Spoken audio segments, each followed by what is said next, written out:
Hey, hello friends. Thank you for joining me today. My name's Dan. I'm taking a quick break from my oil portraits downstairs and doing a quick watercolor.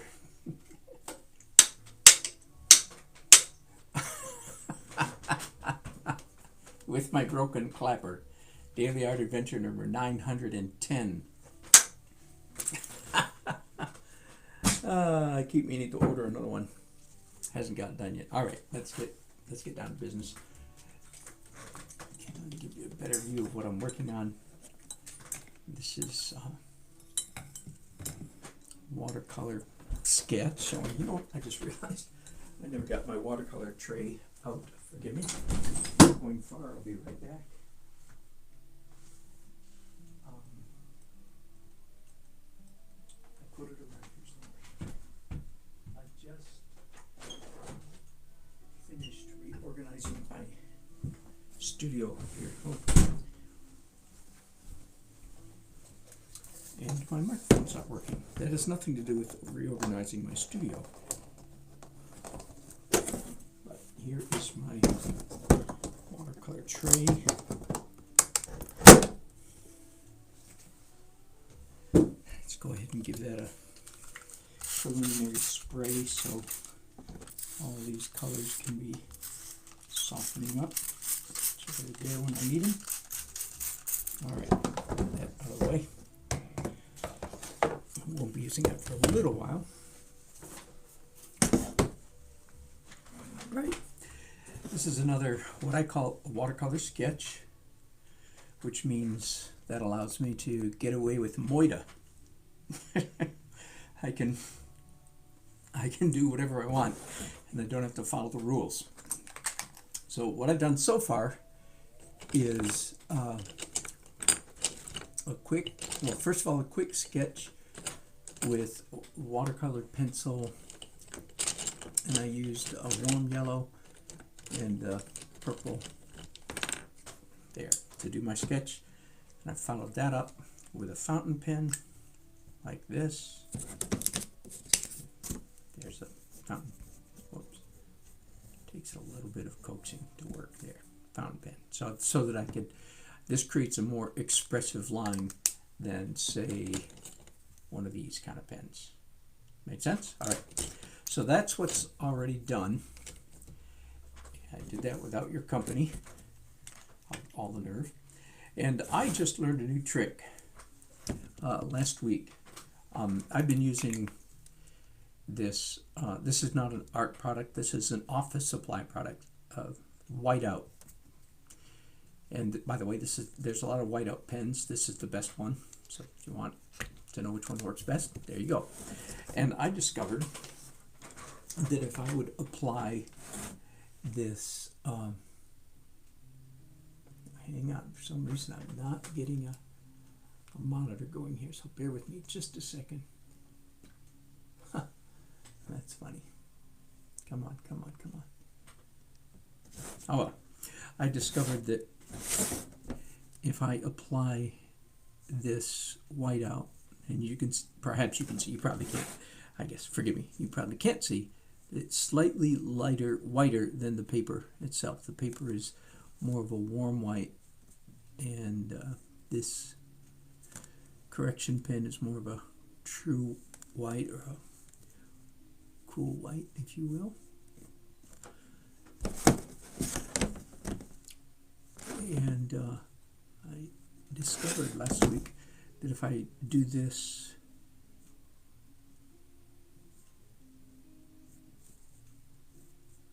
before I do the watercolor washes, that this acts as a somewhat of a resist, but it's not a pure resist. That is, the watercolor will adhere to this whiteout somewhat, just not, as you can imagine, not as much as to the virgin paper. So last week I discovered this is a good trick. Plus, because I've already got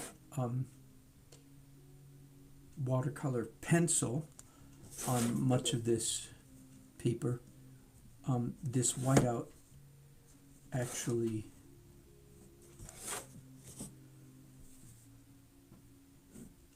covers up some of the watercolor pencil. I'm not sure if that's all making sense to you, so I'm just not going to worry about it too much. I'm going to leave it not making too much sense. But you can understand that the whiteout that I'm putting on right now is in fact covering up the watercolor pencil, right? That much makes sense.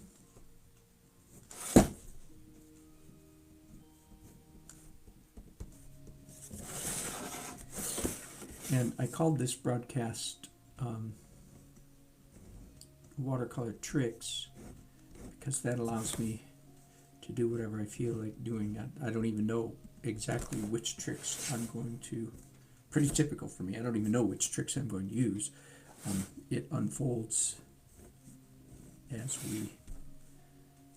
we progress. So I don't even know which tricks I'll be using. But this is the first one. In fact, well, except that you could call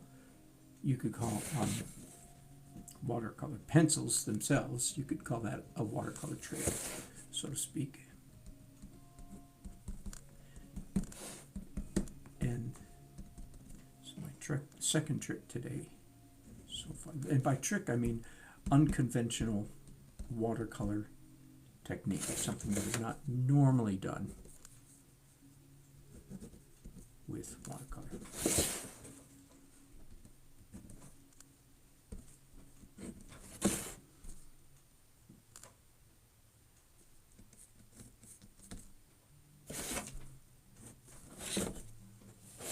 All right, I think that's enough of that for now.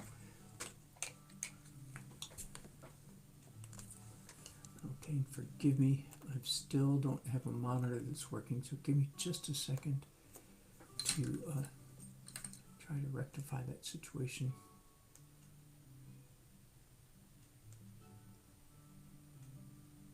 Bear with me. Get my iPad working. There we go. Now I think it's going to work. There we go. Oh, you guys, there are a whole bunch of you saying hi. Hello, Heather. Hello, Peter. Hello, Uncle 60. Well, hello, Jay Barber. Now, I have to confess, I don't know which Jay Barber that is. John, Jeff, or Jay. I'm assuming it's... Anyway, that sounds confusing. Hello, Nancy in light blue. All right, light blue, use the whiteout. Yeah, has a good tip on it. You are correct, Heather. The watercolor pencil, first alone, is against the rules. How much more would whiteout? No, it's completely against rules. All right. Now, at this point, I have choices to make. And first, just deciding, I'm just going to spray this with a spray bottle. Okay, I don't need the drawing board, the lat board anymore, so let's get that out of the way.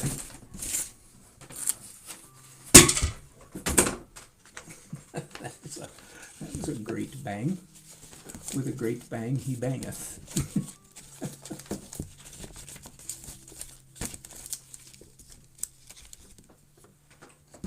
All right, let's put my watercolor tray back in here. And all right, I've already got things happening, exciting things happening on this painting. Too exciting, so I'm blotting some of it out. But that gives you an idea, perhaps, I hope, of why I like what I like about watercolor pencils is the surprises that you get.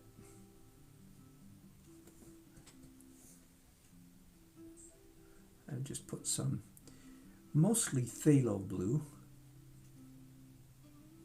maybe a few other things, but mostly phthalo blue on that brush.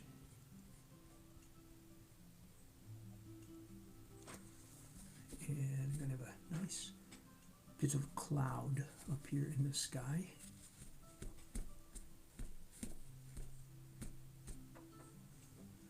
Some of you may have seen me doing watercolor sketch just last week for my old high school buddy named Rich. I'm prompted to say we barely knew each other in high school, but the invention of Facebook has led to all kinds of wonderful discoveries, including discoveries of good people you went to high school with that you didn't know they were good people when you were in high school.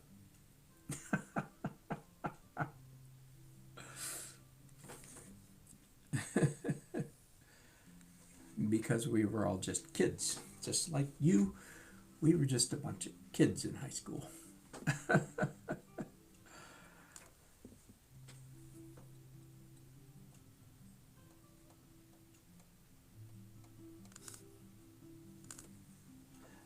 I told my kids several times in their young adulthood, 10 or so years ago, when Facebook was a little bit newer, that their generation could never experience. They may experience in other ways, but anyway, they could never not experience what my generation had experienced with the advent of Facebook. And I bet many of you can relate to this, have this exact experience, because Facebook came along when we were in our 50s. Fair enough. It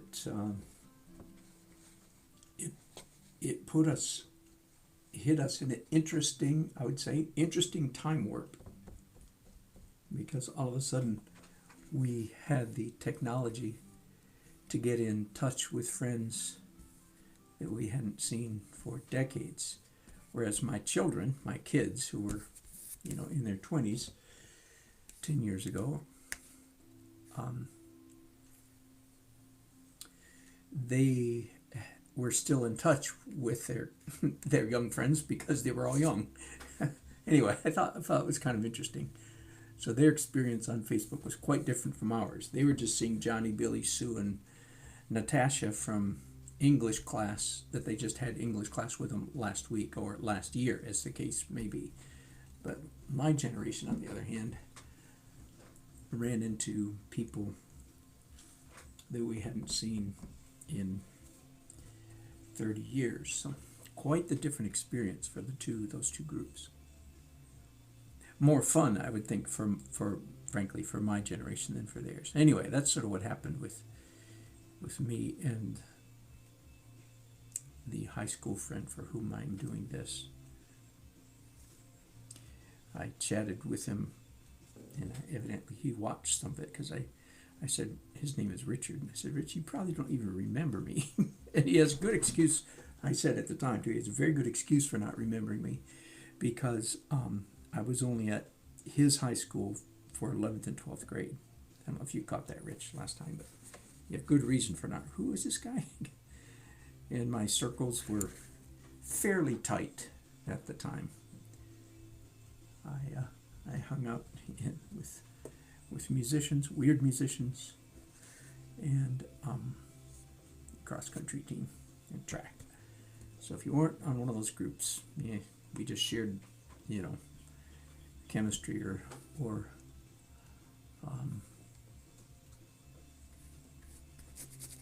English or math class together, then you're a lot more likely to forget your fellow students in Algebra 2, I would think, than you are in on the football team or in band, right? Am I making sense? Anyway, doesn't matter if I am or not. I'm just jabbering because that's what I've got to do while I am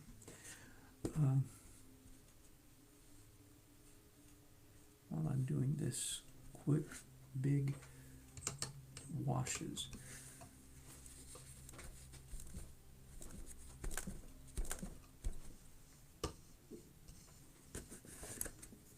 So one of the things you can see if you're a watercolorist, again, one of the rules that I'm breaking, and this is a huge one, because this is what makes watercolors difficult, is that you have to preserve your whites and your lights, right? and I don't even worry about it because I'm going to cheat. Now sometimes I do, and I considered doing a watercolor mask before I did, and that would of course be one way to preserve my lights, but I didn't do it here. So another trick though, let me zoom in a little bit here so you can see. One of the tricks of the watercolor pencil is if in some part of your painting you don't like the effect that the watercolor pencils are creating, that those marks are making, then you simply rub, and so that they disappear.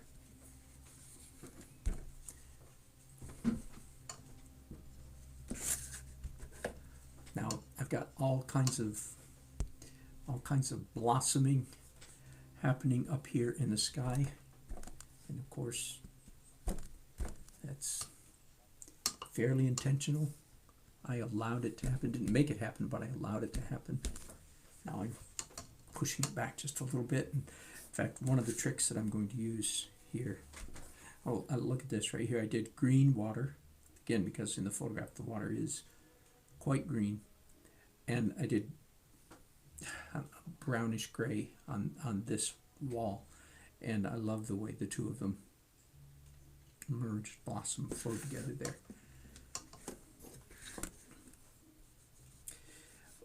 One of the next tricks I'm going to do here is use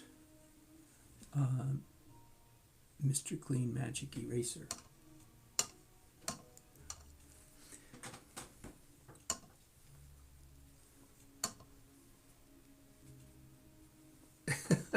Who doesn't like use watercolors and acrylics because you use too much water. Oh, Heather, I'm sorry about your headaches, my dear. Oh, that's too bad. Bless you. Headaches, go away. That's an order. Yeah, I finished the watercoloring already. Not quite.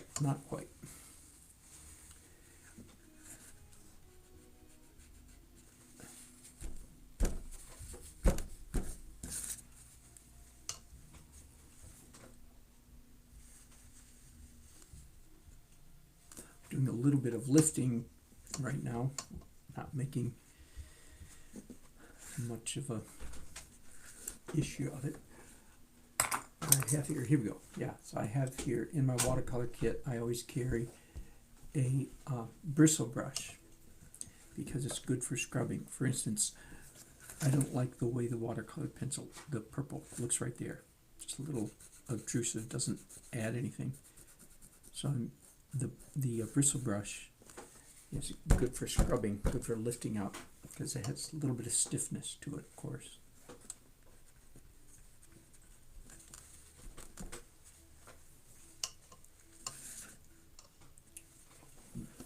A little bit of lifting up here in the sky.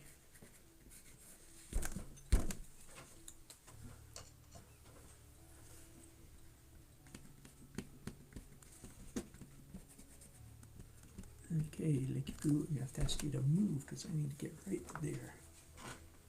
Can I help you with something? Yeah, you can get this cake. Oh, can you reach it? Sorry about the noise, everybody.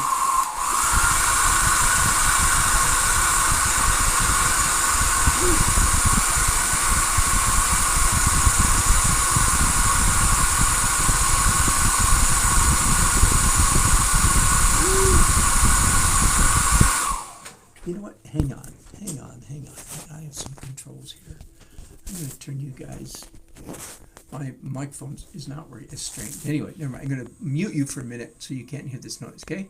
Bear with me just a minute.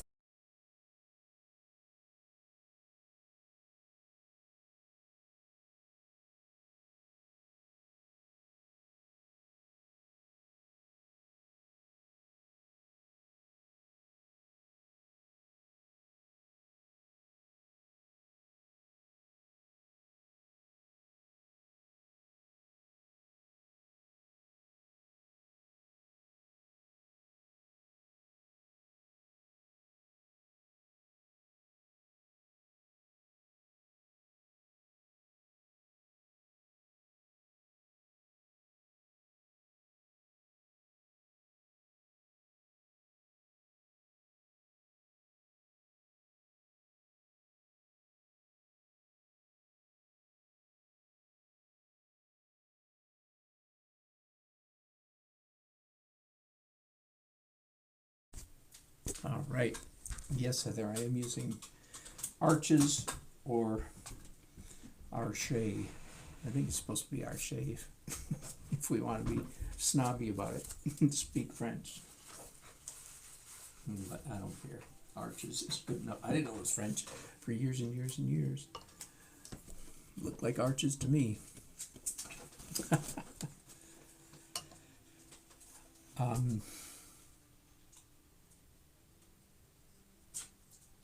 Trying to decide what next. All right, I'm going to change direction just a little bit and pull up some of these little, I don't have the right size. Bear with me a step over here. Pull up my other kits. I want an 02, I believe. Yeah, maybe 103. So I'm going to do a little bit of hatching and or cross hatching.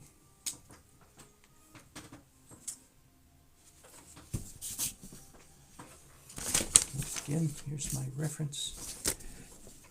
And the use of the pen, of course, is almost purely just for effect.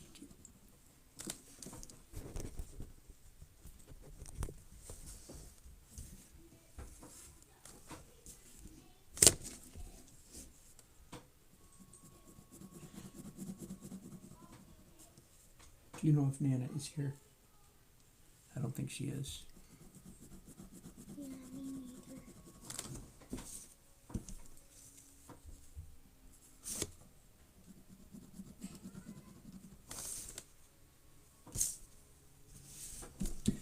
So once again, the use of the pen and ink is for what I call for effect. That is to say, I can achieve through watercolor, I can achieve all the lightness and darkness I want. I can achieve the gradation of values that I want by using watercolor. In other words, I don't really need to use a pen or pen and ink, if you will. I don't really need to use pen and ink in order to achieve a gradation or a darkness, right? Does that make sense? You know what, you guys? My wife is calling me, and she's calling twice. So I'm going to have to end this broadcast, or pause this broadcast to get back to you. All right. I think I'm back. I mean, I know I'm back. Am I back with you guys? That's the question.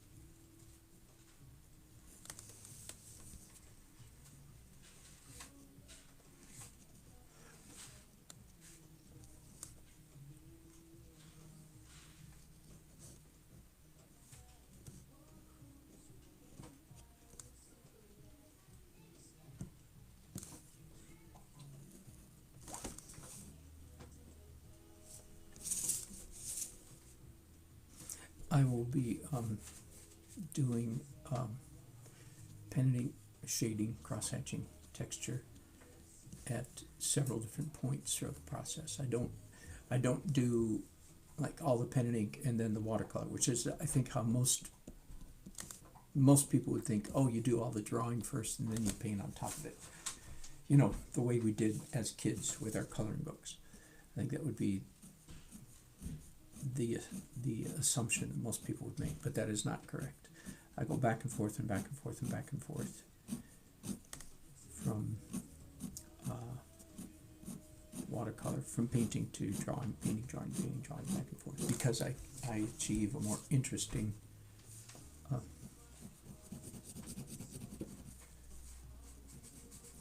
painting, more interesting drawing. So that's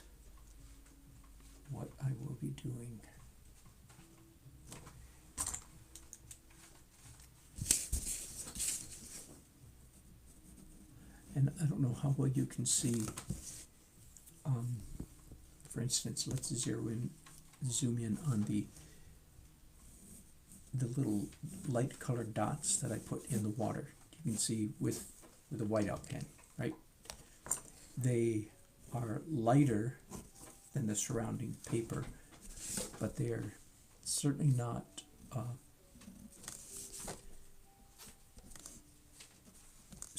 pure white the way they would be, for instance, if I were employing a traditional masking technique.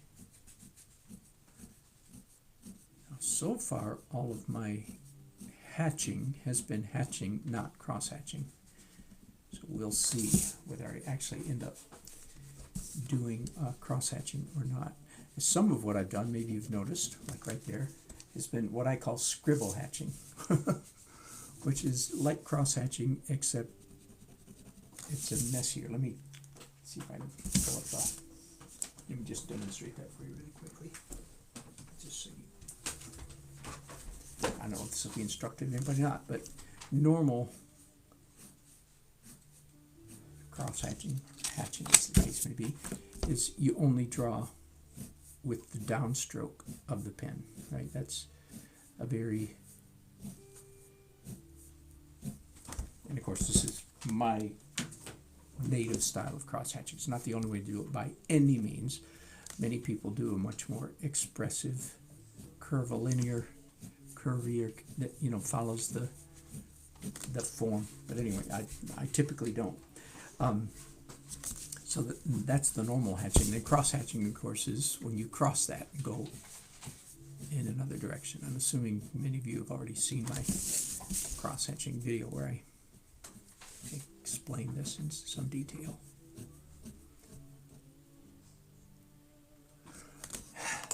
You know what, gang? I hate.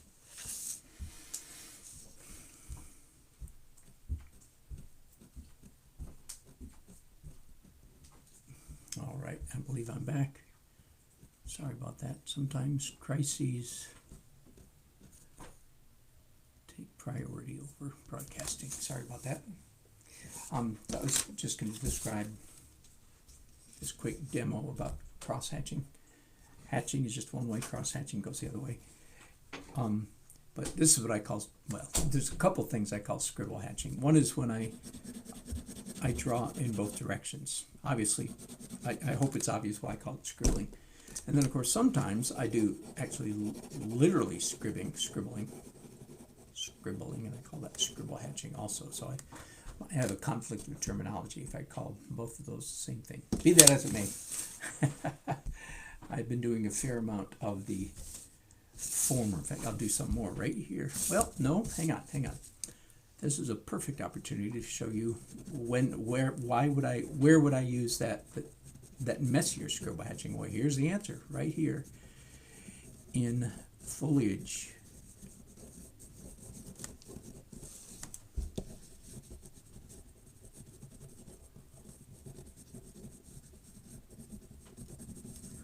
And then typically I would combine that scribbling with some traditional cross-hatching.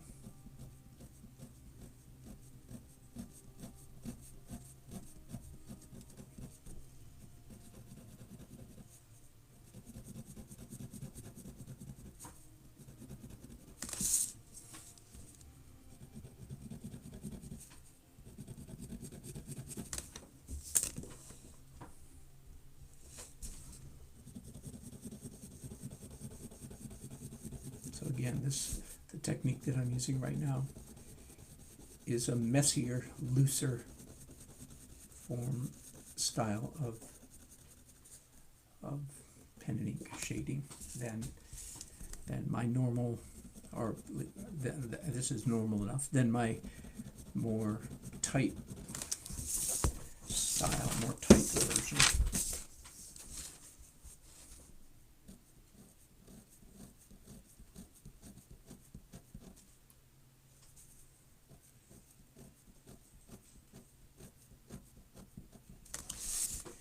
The pen that I'm using, manufactured by, well, Accurate, A-C-U-R-I-T. Yeah, that's a manufacturing company called Professional Waterproof Technical Pen.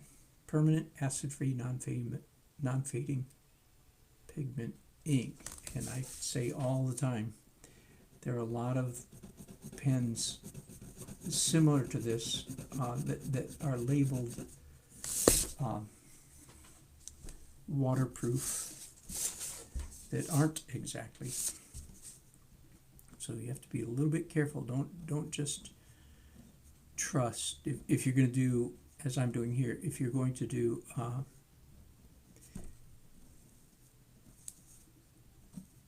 any kind of water medium on top of it, give it a test first. Make sure that it actually is waterproof. You may wonder, well, how could they call it waterproof if it's not waterproof? Well, that's a very good question, and I have asked myself that question many times. How come you guys call this waterproof when it's not? So there you go. But ignore me to your peril. Let my mistakes be your let my mistakes be your lesson. There we go.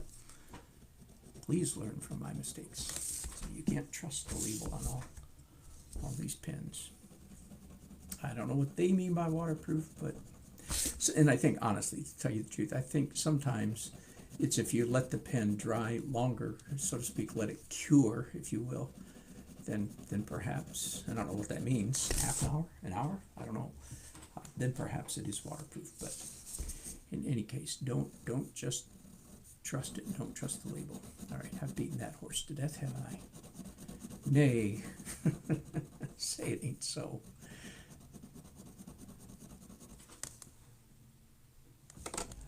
Could you use could you use an India ink pen? I'm not sure what that means. I'm assuming, first of all, could I use India ink is one question, and indeed that is, in fact, yes, what was in my, where did it go now?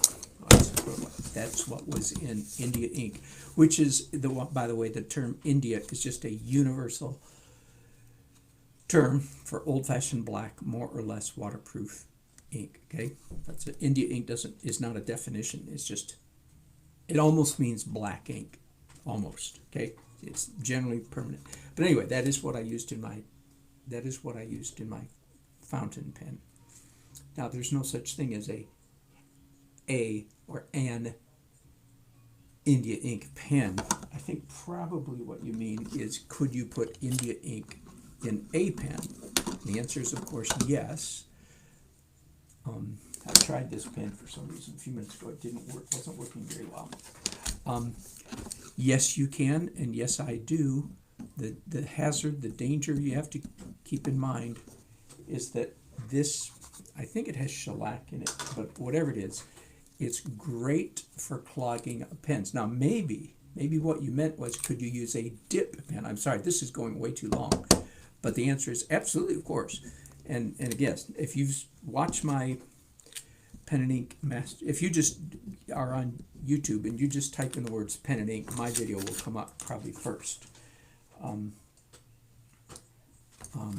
And there I talk about it at some length, and I do indeed use a dip pen, where I just dip the pen.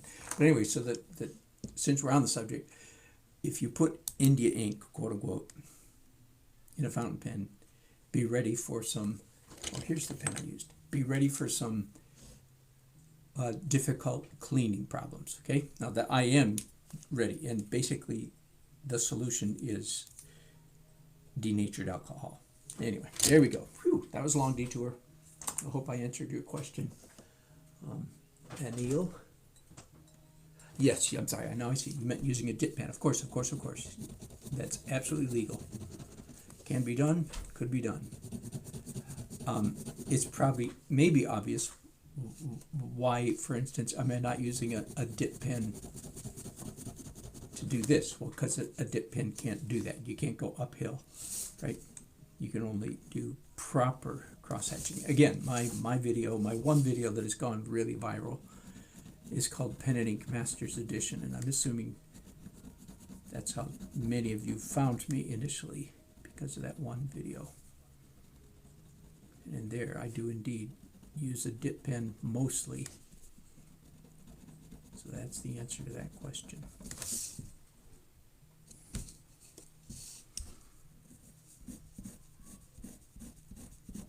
But you can't make a dip pen go uphill. You can't do that with a dip pen, right? That is,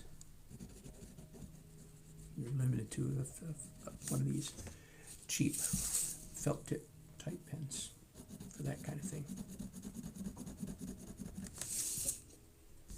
Even a rapidograph pen, if you don't know what that is, never mind.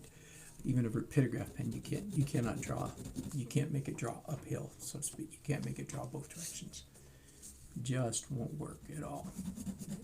It'll destroy the pen. All right, but I'm just about ready to go back to some watercolor again. Let me do just a little bit more.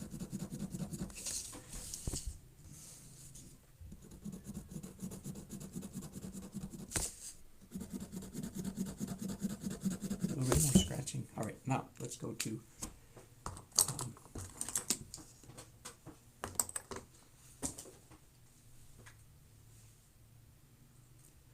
Ian says, I ink that ink for isograph in the USA.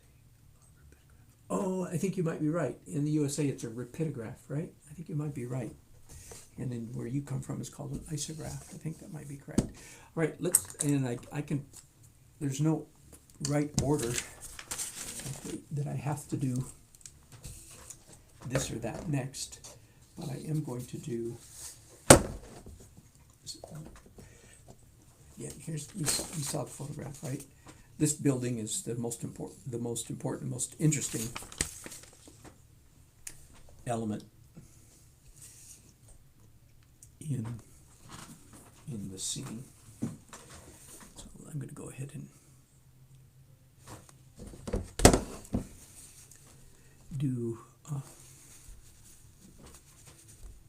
some of that orange, kind of a salmon or coral or peach color. my granddaughter and I were discussing, she's 7, the other day, what's the difference between peach and coral and salmon. If anybody knows, I'm all ears. Of course, I'm being kind of facetious. I don't think those are all just interpretive names for whatever this color is. Pinkish orange, and it's anybody's opinion, doesn't matter. You can call any of those, you can call this color any of those, or you can color a number of other colors. Peach or orange, peach or coral or salmon.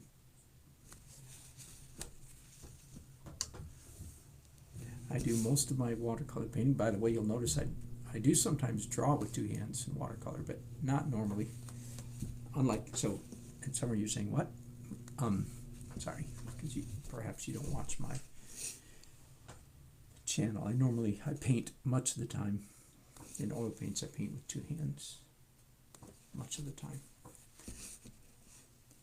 But when I pick up of watercolor, when I'm working on watercolor, I'm actually doing a throwback to my old life as a watercolorist and as an illustrator. And I didn't really pick up the 2-handed thing until I became an oil painter.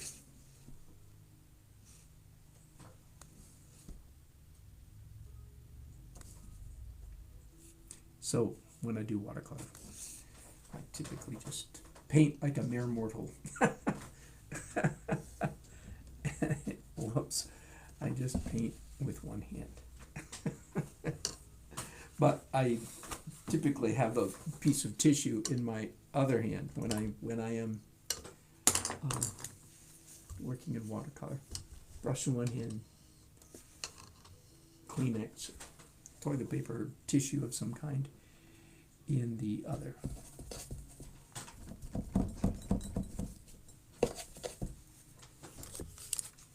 saw that mess I made just a second ago. I dipped my brush in here. I didn't realize it was green ink. So suddenly I had a big mess. I just blotted it up.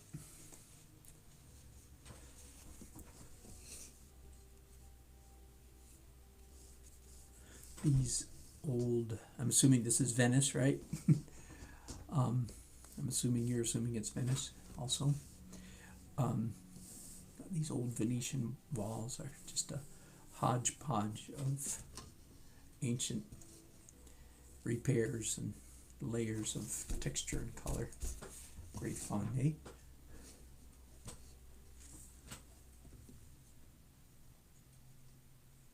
So the part I'm doing right now, this yellow orange, is brick, the color bricks, red brick. Again, I'm getting that from the photograph, of course.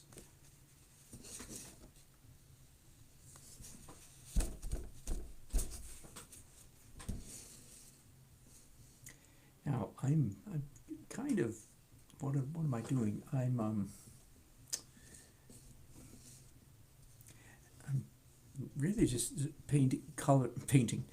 coloring. What's that? I'm coloring. I'm painting local color right now.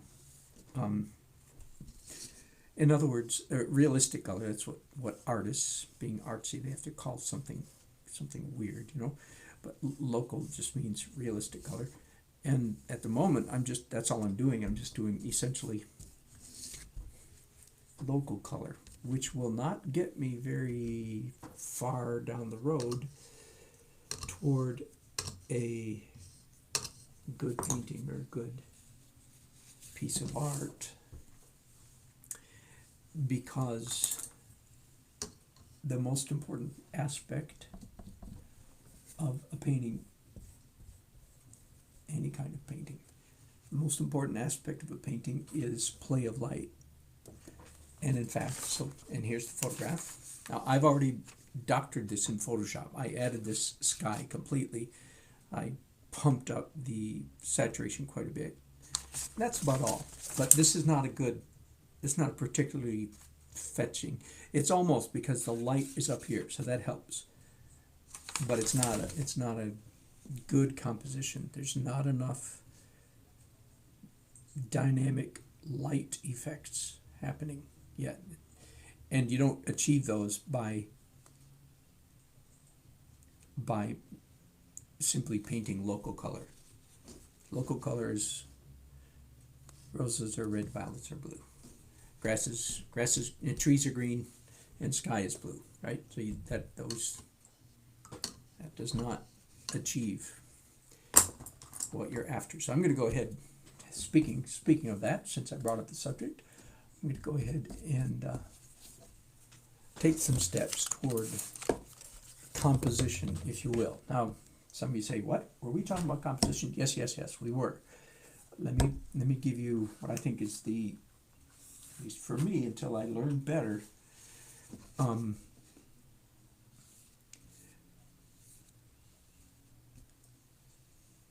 composition is, you could say, a subset of values, or that's not quite right. That doesn't sound right.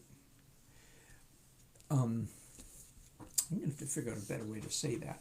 By the way, I'm not particularly thrilled with how that looks. That's why I have a tissue most of the time in one hand. All right, but let's talk about composition. Composition is mostly a reference to the major, I'm painting with my left hand, isn't it? Are you impressed? Don't be, that's all right, don't worry about it. Composition is a reference mostly to the major light and dark zones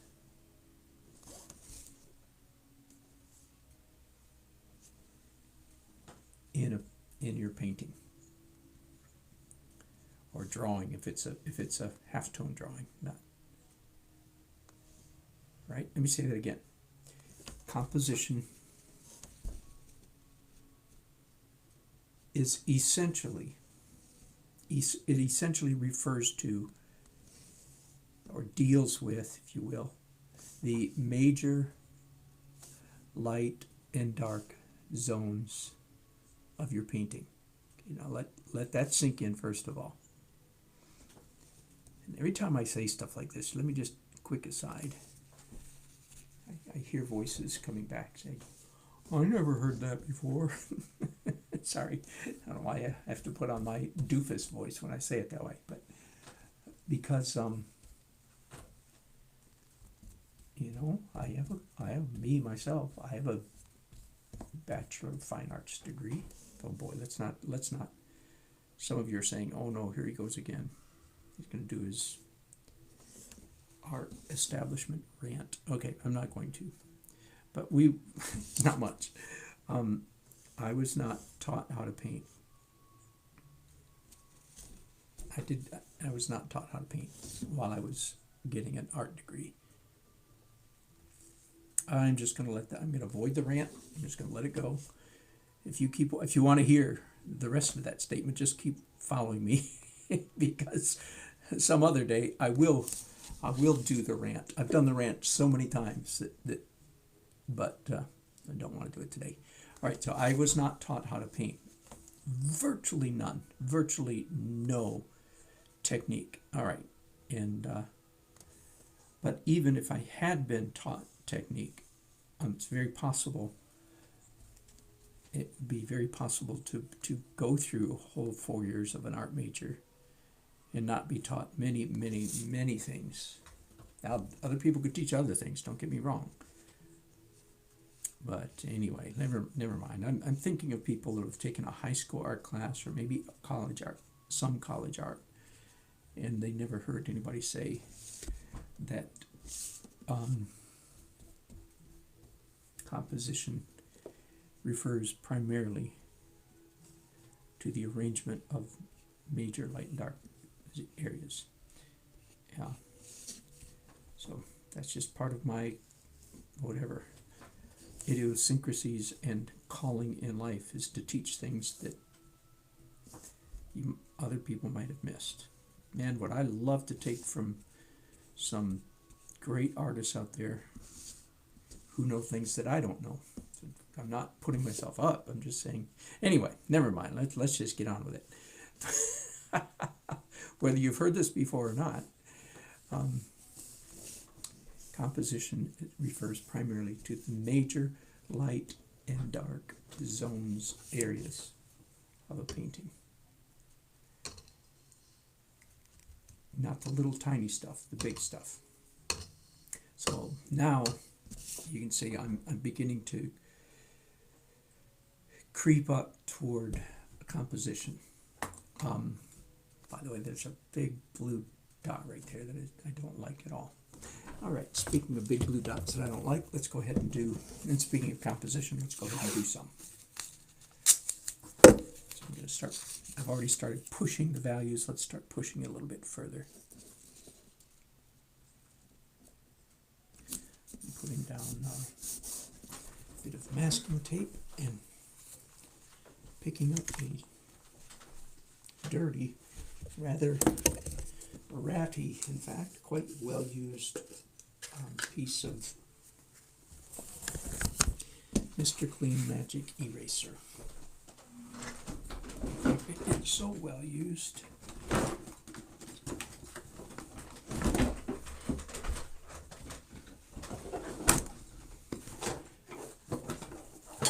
So well used. I'm going to. Sorry, I had to get my scissors out. I'm going to cut it in half. There we go. That was quick over there, wasn't it?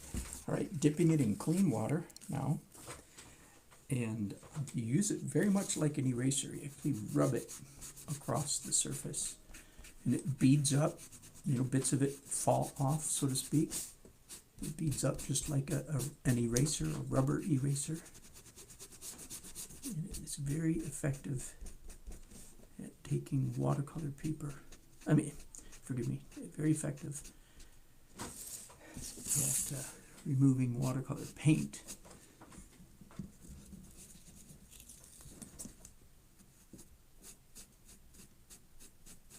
Doing this part without the mask. I'm going to peel it off really carefully. A little bit dangerous because when the paper's wet, it can disintegrate.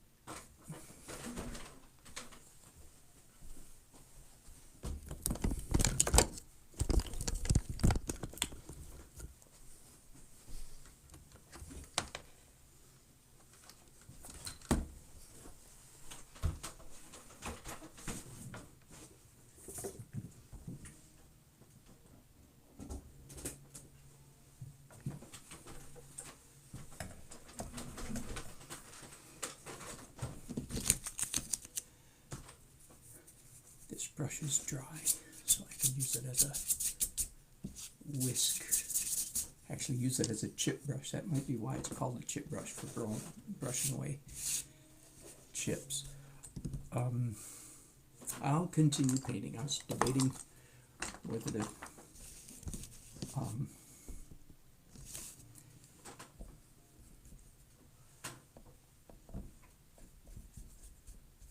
mixing some purple and brown just to get up. Oh, I'm going to add some green to that.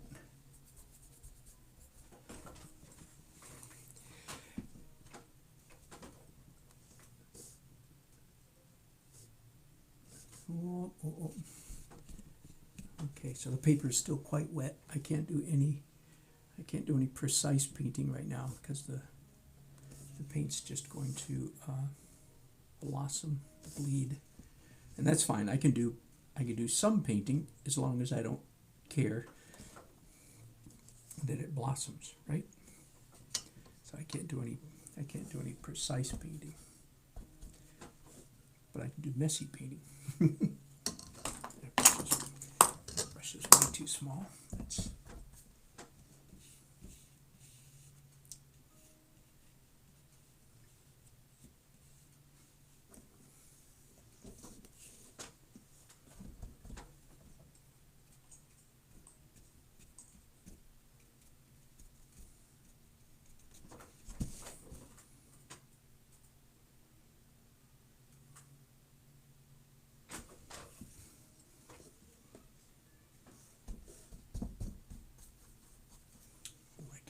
greenish color at the moment.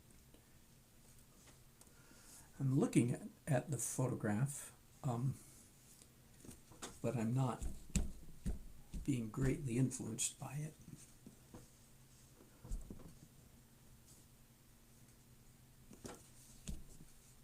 My colors at the moment are pretty abstract, only slightly reference to the photo on these walls anyway. How about some blue? It'd be nice to have some blue on this other wall, don't you think? Sounded like Bob Ross a little bit for a second there, didn't I?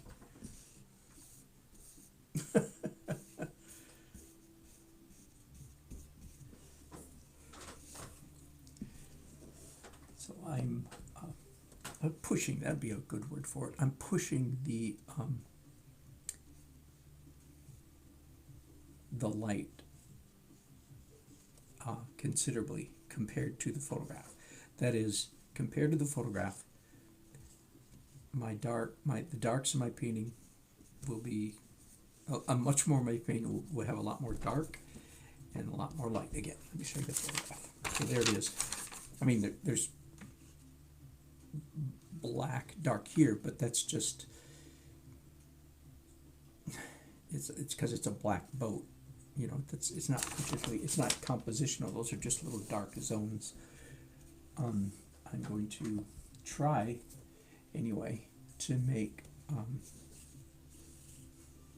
course my painting a lot better than the photograph, and the main thing that will make it better will be the play of light. Let me repeat something I said a little while ago. The most important aspect of a painting is play of light.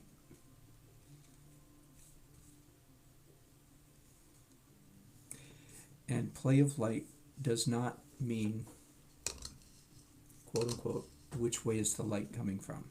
Okay? You don't get any points in the play of light department for getting that, answering that question accurately. We the viewing public, people who look at our work, we expect you to get that right, and we expect you not to congratulate yourself for getting it right. Uncle 60, yes. Just saw your question. Yes, masking fluid is legal. I actually have 3 kinds of masking fluid right here. It took me a while. The other day, last week I was working, couldn't find some. Went to another kit and found it. This is tinted orange so that you can see it. That's clever. This is regular white clear masking fluid, and this is something slightly different. It's called permanent masking fluid.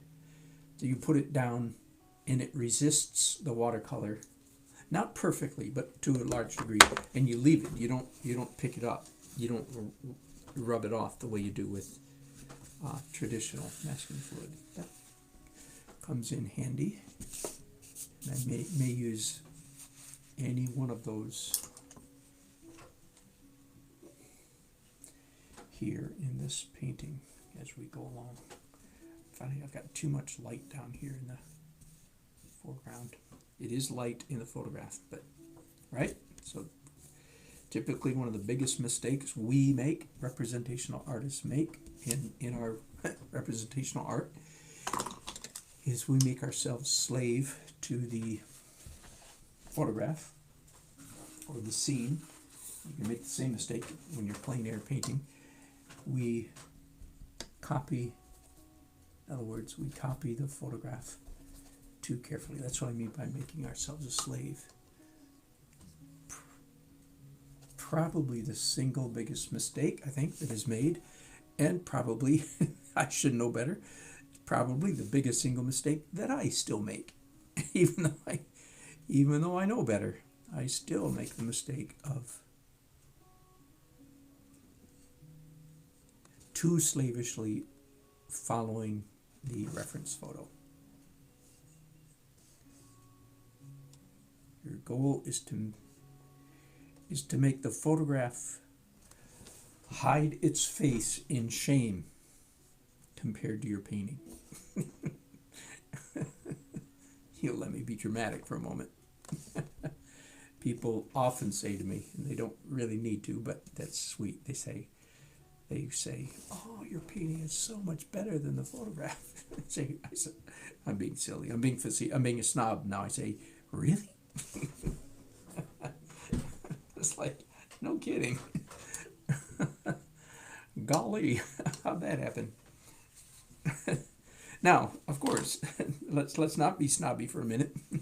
It's pretty easy to fall short of that goal too. So,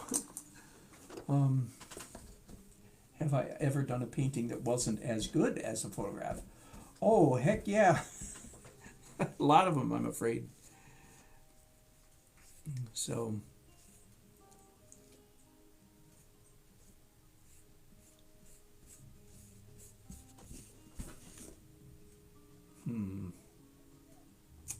all right, I've got a lot of crazy things going on here and I can't do much, so I'm going to mute you guys for a minute, and so you don't have to listen to this hairdryer, okay? So.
Whew. You're lucky you didn't have to listen to that. All right, now that it's, see, I think it's dry enough. There's a little bit of coolness down here, so I'll avoid that corner for now. Let's do a little bit more pen and ink.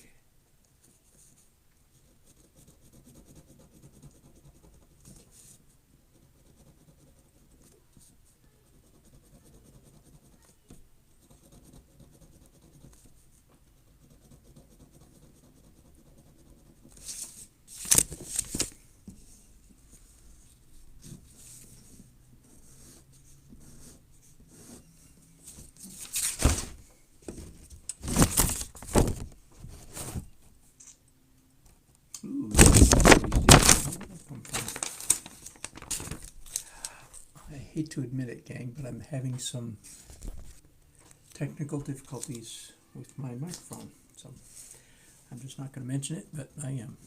I will try to troubleshoot that before I start my next broadcast.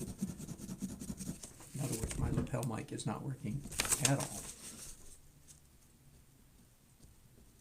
even though I've jumped through all the hoops to make it work. So, once again, the mysteries of technology.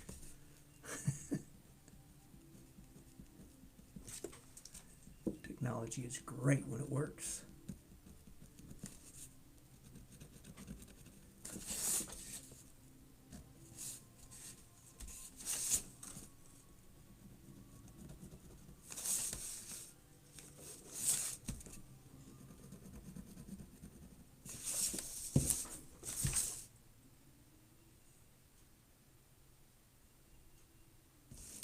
Sitting back and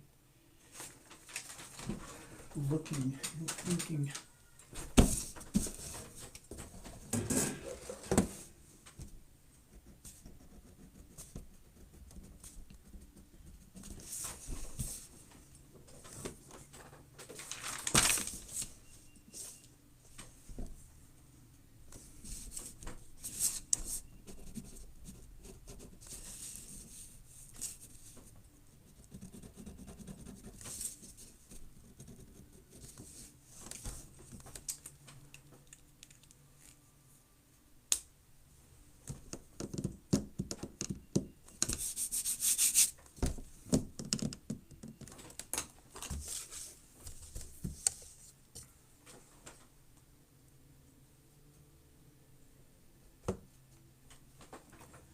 Do a little more pretty. That's not very pretty. Avoid that. Avoid that. Pretty number one. Something must be in that fatal blue that I don't like. So let's try that again. I want a really clean fatal blue. If this isn't clean, then I'll just proceed. Yeah, that's better. There we go.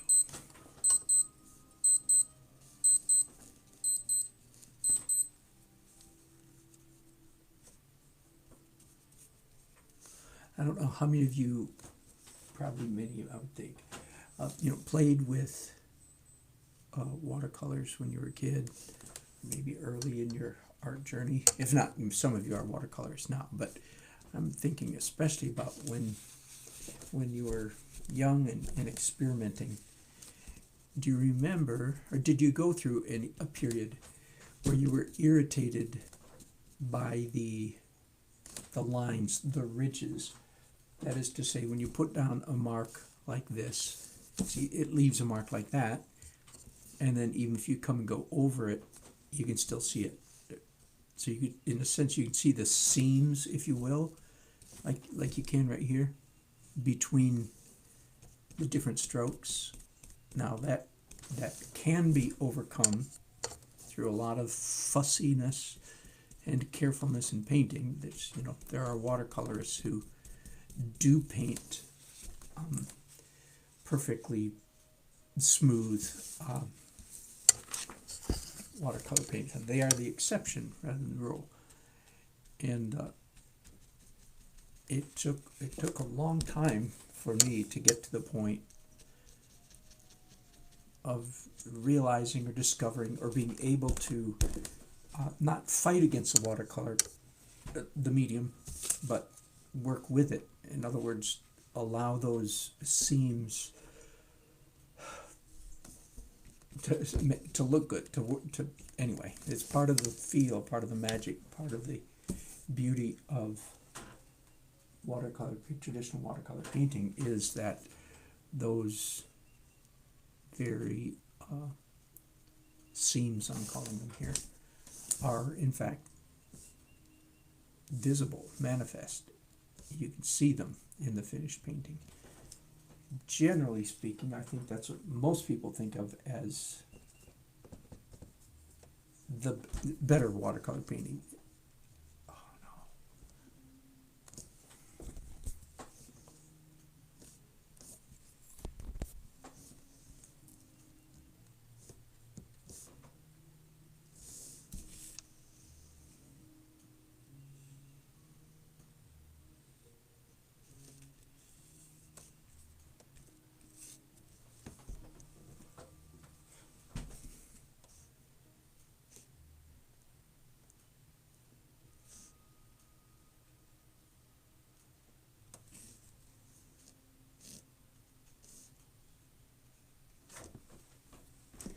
As you can see, perhaps, maybe you can see,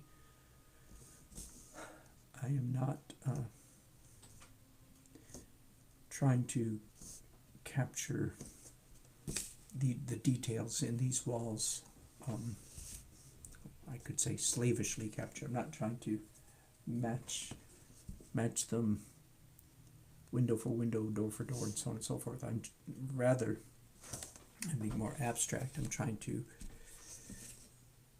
faithfully capture the essence, the feel of these walls without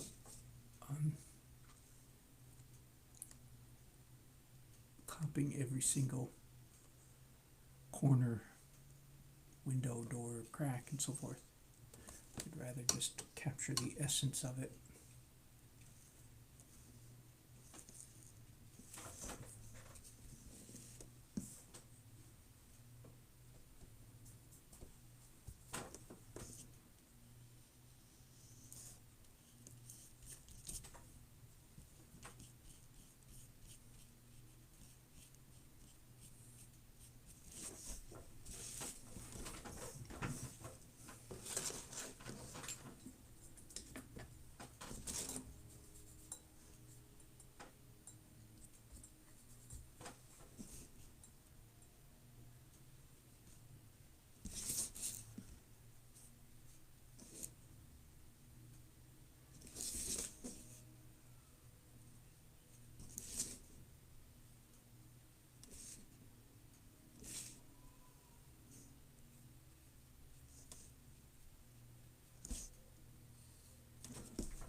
Not saying much, am I? Nice change, eh?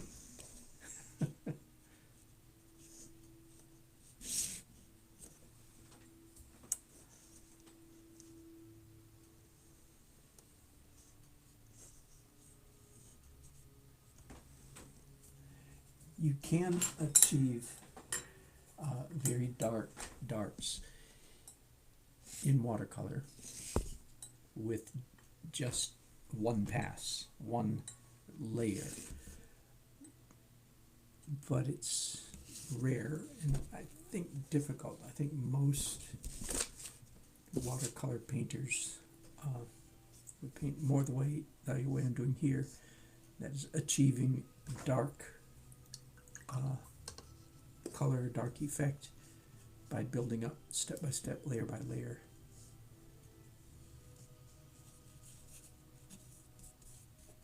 I think that's probably most typical. You can do it. You can lay down a black watercolor. if you know what you're doing. That's somewhat rare, as I said.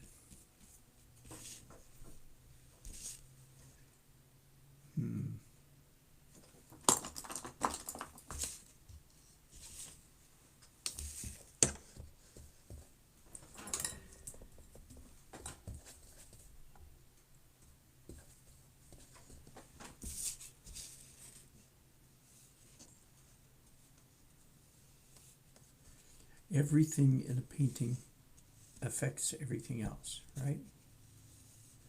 So now that I've made these gunnels, gun whales of the boat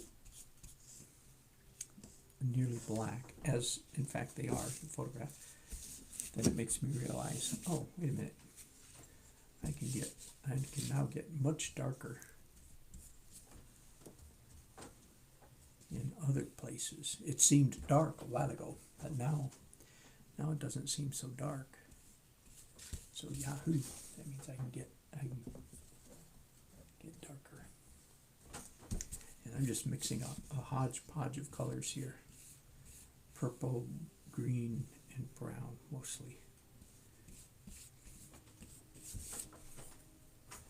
And I don't like that effect at all.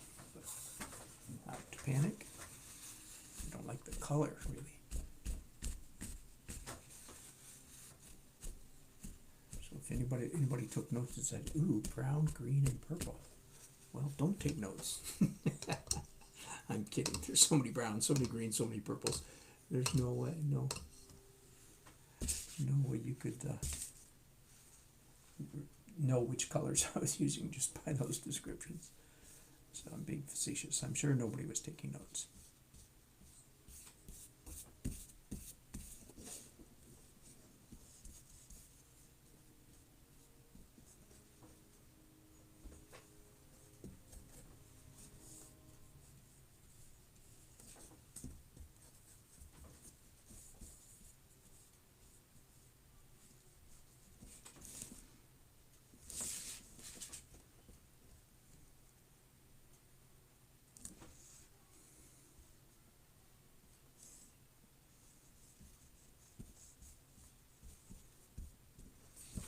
Okay, it's starting, finally, I think starting to behave like a painting. By that I mean the composition is finally beginning to cohese, which means, in other words, the major light and dark zones are beginning to become obvious and hang together, so to speak. It's becoming obvious what is light, what is dark.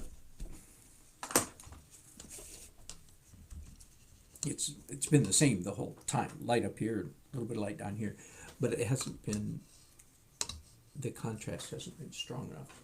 So it's a very anemic painting up until this point, and still is a little bit, has a ways to go. And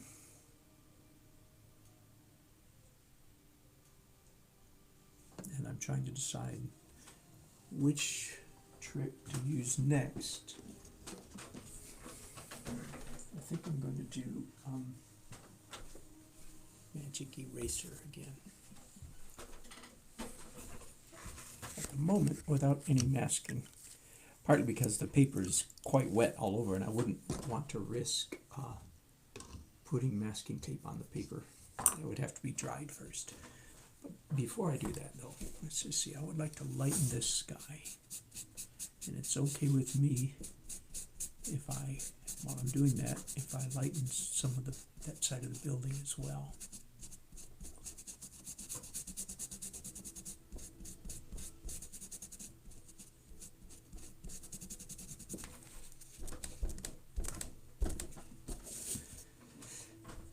We'll talk in a minute about what to do with paper that you've made rough, that has become rough because of the abuse. Now 300 pound, this is just regular cheap 140 pound paper. This is not nice, the nice thick stuff. So 300 pound paper would stand up to this a little bit better, even though it's the surface is what I'm abusing at the moment. But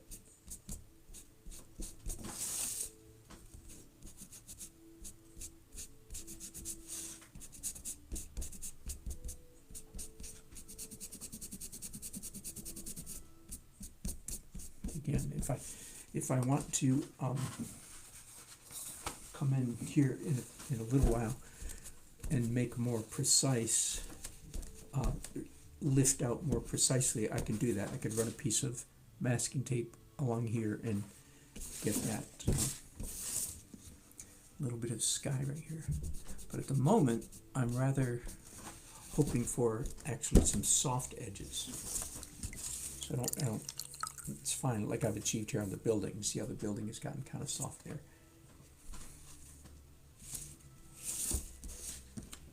And here's something I've been thinking about on this painting for a while. Let's finally do it, and that is some reflection in the water. Take a little bit of magic there, right?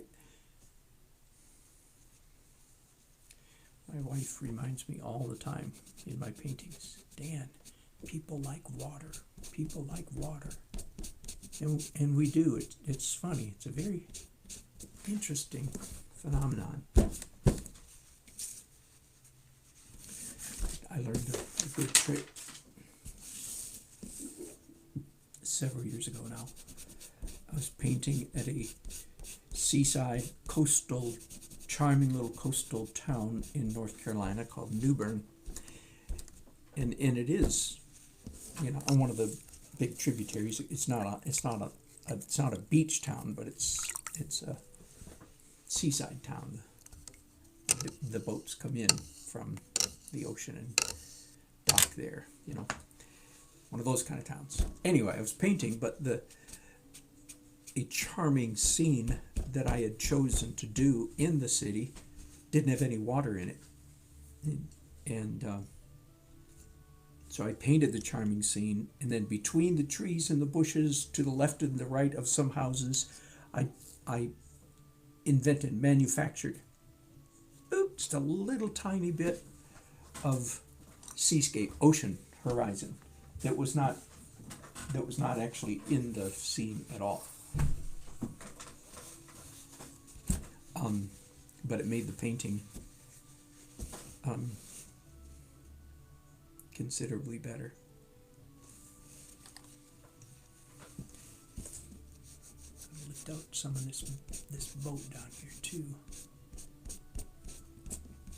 So several times today I've said that composition is, I even said, a subset of values. That's putting a little bit too strong there, confusedly and not too strongly, but composition, the term, the concept, the concept of composition, it references primarily the major light and dark zones of a painting. And again, I got off on a big detour. You might not have ever heard that before. That's all right.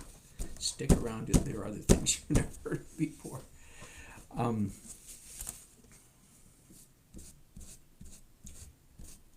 Let me give you a little bit more information along those lines then. Okay, so what about the major light and dark zones of a painting? A number of ways to say this. One way is one of the simplest concepts. Again, we're talking composition, and I'm saying composition is primarily a reference to the major light and dark zones in a painting. All right.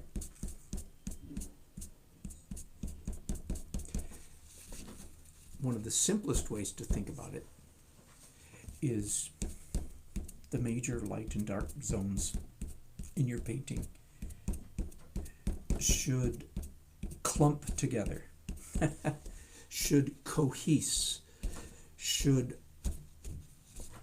arrange themselves into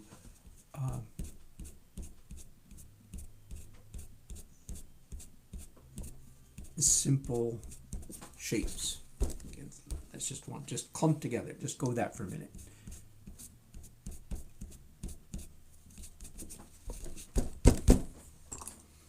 I'm making quite a bit of changes here. All of a sudden, all right, at the last minute, I can undo them if I so choose. But even while I'm talking about it, I'm hoping it's obvious. Dark, light. I'm trying to create. Now I'm undecided about this part down here. I'm not sure the painting got a lot better with this line. I'm going to sit on it for a while. But the painting got a lot better when I made this light, light, light, light, and all the way down here. Light. Okay, so basically, take the steeple out. It's not a major area. This whole area is light. And then I dragged it down. What I was doing was pulling the light area down here to try to pick up this. Jury's still out as to whether that's a good idea. I think it probably was, but it needs just a little bit more work.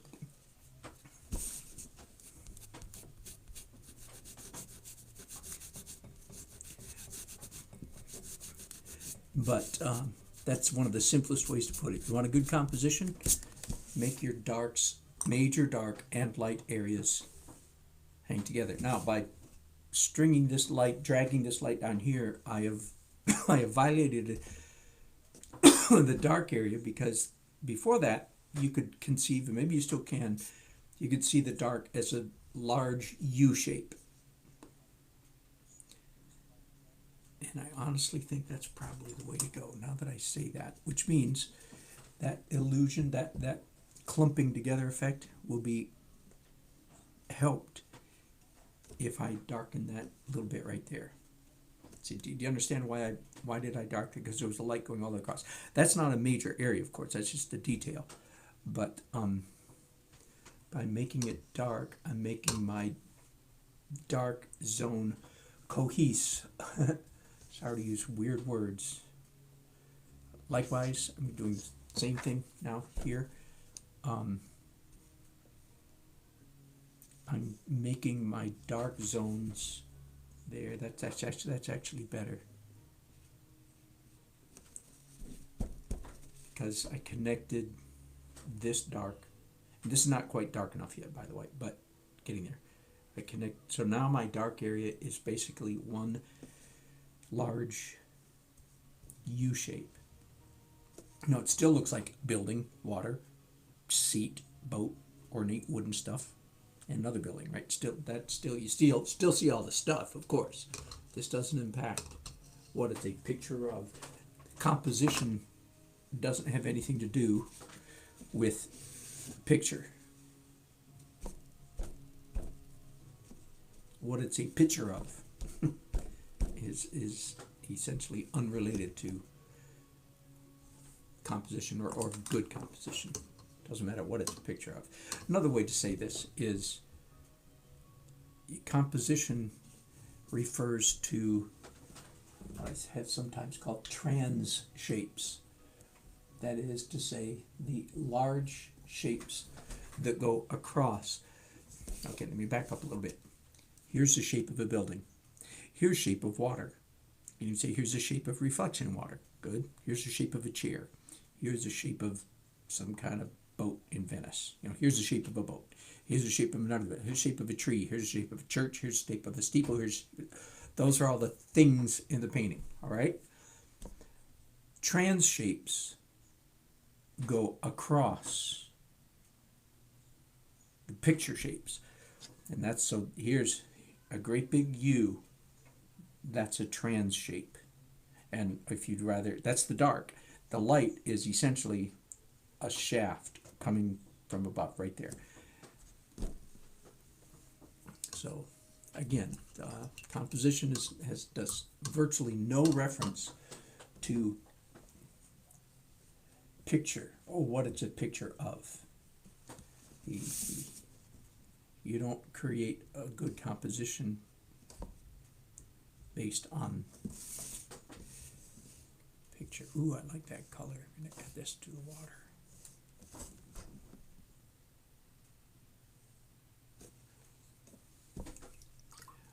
got a whole number of issues here. I need to work on, and I can't because everything's wet. So forgive me. I'm going to mute you guys again, and I need to get the paper quite. Oh, by the way, if you watch me drawing, you see me turn. By the way, the tape is here to diminish the. It's just scraps left over from the front. The tape is there to keep the paper from warping quite so much. Just a good little trick you might want to file away for watercolor painting. All right, so bear with me for a minute while I turn you guys, dim you down, mute you so you can hear, okay? Bye. Be back in a minute. Maybe.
While I was drawing, I decided that I don't like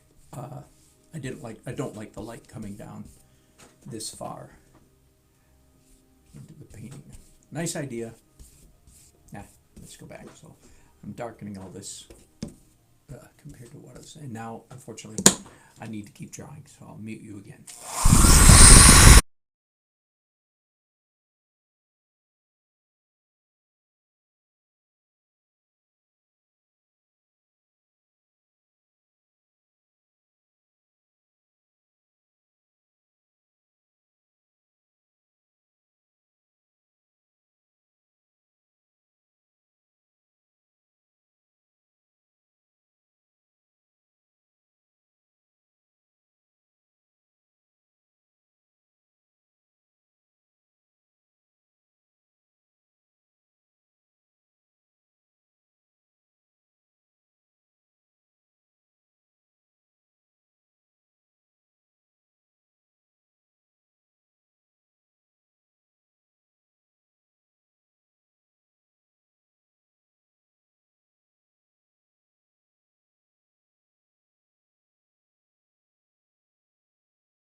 Whew, all right.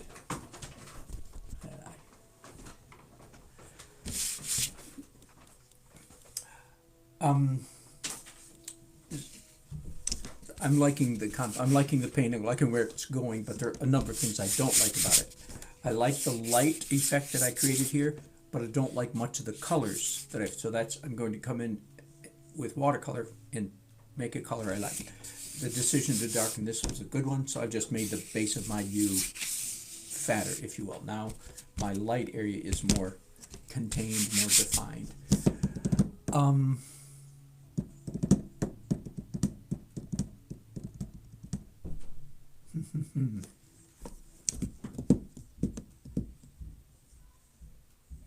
fading again.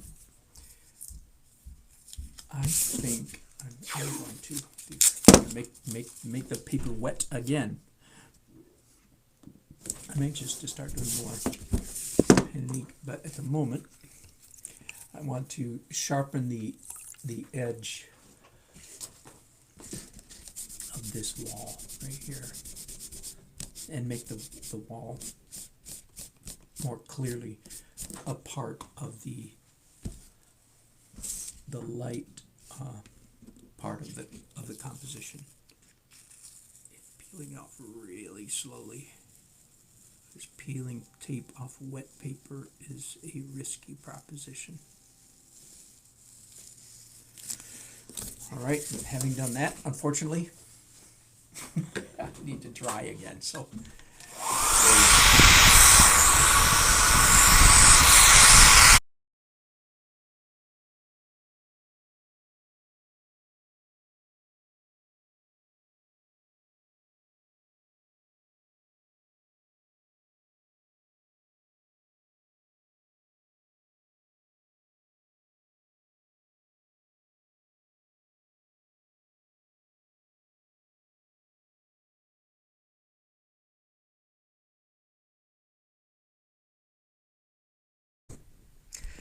All right, but before I start doing more watercolor painting,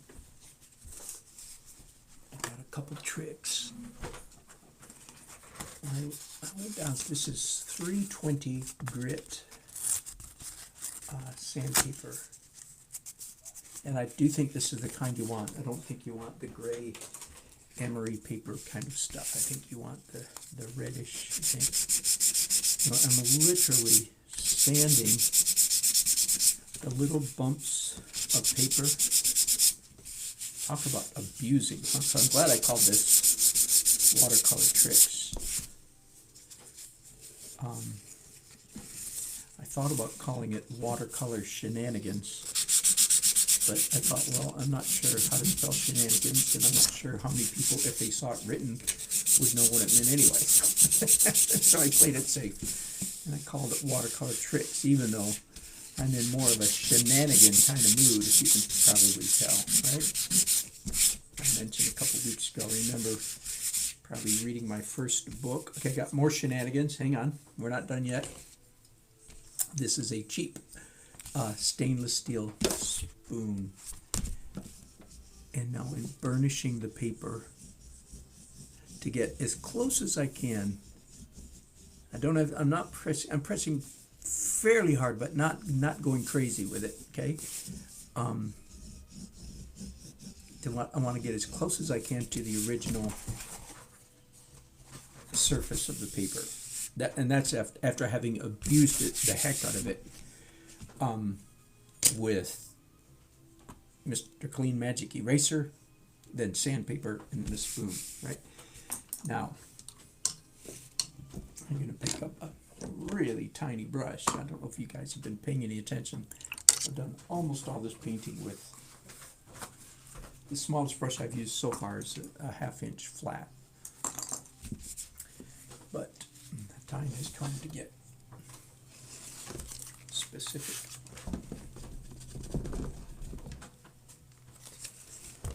So I'm using a nice little Winsor Newton Series 7. And the first thing I'm going to mix up is the sunny side of this church steeple. So I want it quite bright. Now let's see how that looks. Oh, that looks just fine. In fact, that's too dark, so hang on. Let's lift that up. There we go. My point being, after having abused the heck out of this paper, with the sandpaper and stainless steel. Don't use a silver spoon. In other words, silver, is used is a writing utensil, by the way. Did you know that? You can actually draw with a stick of pencil of silver. Excuse me. Yeehaw. All right, that's enough of that small stuff. So what I want to do here is create a color that I like on the side of this church building.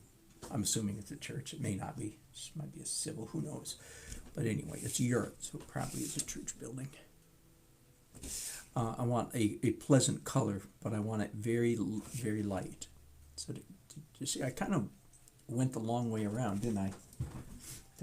That's, in my opinion, that's watercolor for you. Oh, I started saying the first book I read about watercolor painting as a kid. I remember, so I was about 12, because I remember what stage of life it was. And I remember the author, who was a very good watercolor painter. It was out of Northlight. Who's the other art book people? And he was very good book. Anyway, he called watercolor painting a bag of tricks. That lodged very firmly in my little adolescent brain, and as you can tell, has stayed lodged there all these years since. So, all right, so that's the church color. Now, I want now a nice, really clean phthalo blue. Because I want this area here to be quite light, but I don't want it that whatever color it ended up after scrubbing was not particularly pleasant. So I want to make it. I don't want to make it look like it was scrubbed. Does that make sense? I want it to look like it was painted, not like it was scrubbed away. And you might be saying, well, if you had planned ahead more carefully, couldn't you have avoided, couldn't you have done a better job? The answer is, well, of course. What do you think? What do you think I am, a planner header? Plus, because I called this broadcast Watercolor Tray, well, I have permission to do anything.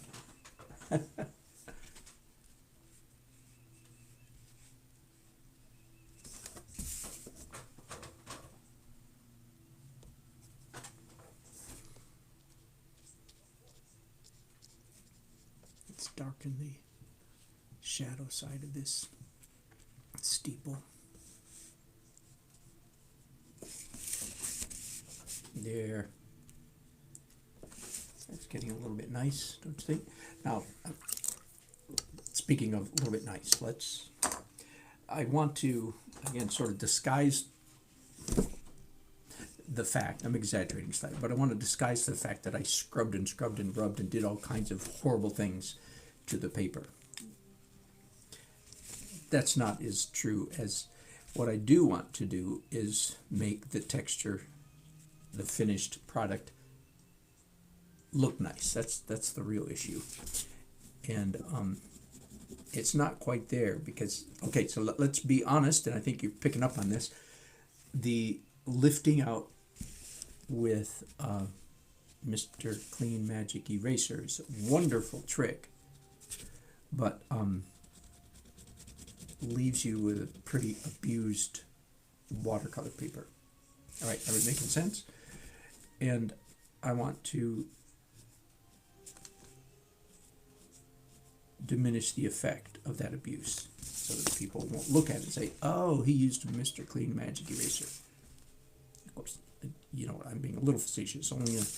Only a small percentage of watercolorists would say that. But anyway, they won't know what made the texture, but I don't want people to look at it and say, yeah, that's kind of weird texture. There, that's what I mean to say. Fair enough? So there are a number of tricks that I can do. Of course, the sandpaper, the spoon, and now, perhaps most important, coming back and redrawing some of those early lines So the ink, the pen does go quite nicely over all that abuse. Again, the spoon is what made the difference. Burnishing the paper is what is allowing me to use the pen with impunity, because if I hadn't done that, these pen marks would be feathering and bleeding, looking not very nice.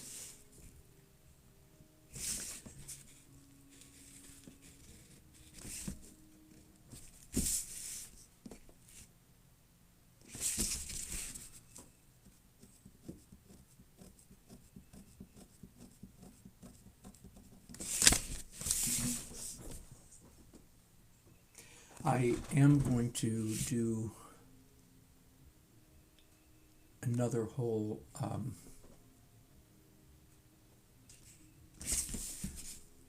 set category of tricks. And this will be illegal tricks,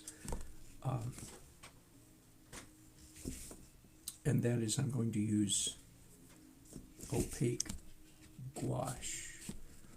watercolor paint that is typically called gouache, okay, which again is verboten, is illegal if you're trying to get into a serious watercolor competition.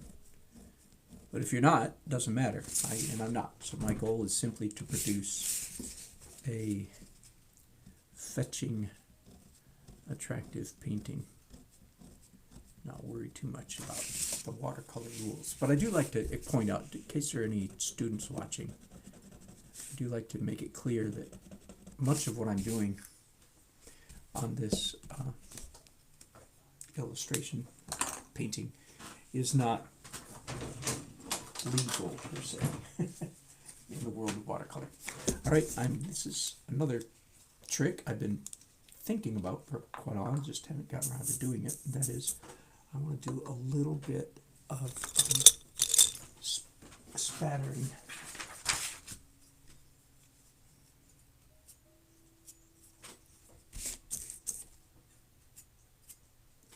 No, I want more than that.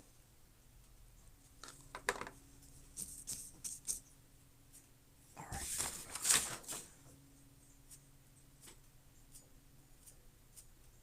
Just texture, that's all.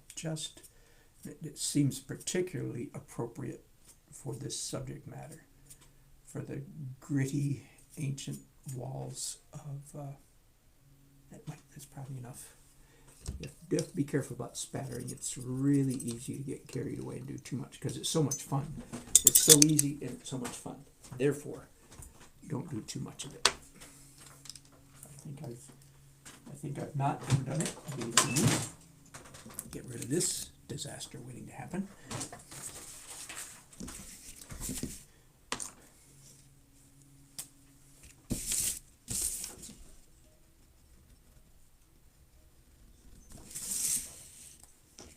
So I am going to use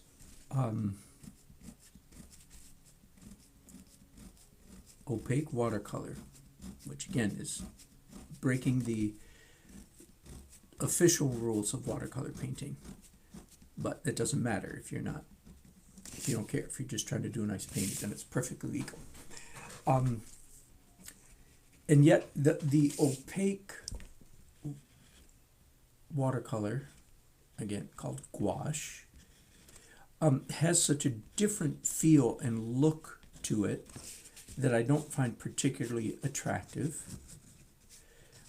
Therefore, after I use the gouache, I'm going to do a number of tricks, or a couple of tricks, to disguise the gouachiness of the gouache.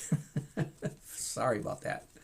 Okay, but I'm going to do a couple of tricks to make because it's an alternate texture, it's a different look and feel. So I'm going to do a couple things. I'll tell you right now what they are, again, just in case you can't stay to the end or in case I stop broadcasting. Basically, the two things that I'm going to do to diminish the gouachiness of the gouache is after the gouache is dry, it just takes a couple minutes to dry, I'm going to do a real watercolor washes across the gouache. Now, it's a single stroke. You can't go one way and come back because it will just explode on you. The gouache will re-wet and it will just be a mess. Well, it'll look like gouache, but then it's gouache outside of its borders and boundaries. Anyway, so you get one shot at it, and until it's dry. You can let that layer dry and then do it again, but you can't go back and forth. That's the point I'm trying to make. Fair enough? And that's one trick, is do some real watercolor on top of your cheater watercolor. That's a good trick, isn't it? Admit it. The other thing, again, because this is pen and ink and watercolor, I'm going to use probably this pen and do some ink lines on top of the gouache as well. And that goes a long way toward disguising the gouachiness of the gouache. Forgive me. Abusing you so many ways. All right, so just in case you're not able to hang around for a long time, that will be some of the tricks that I'll be using.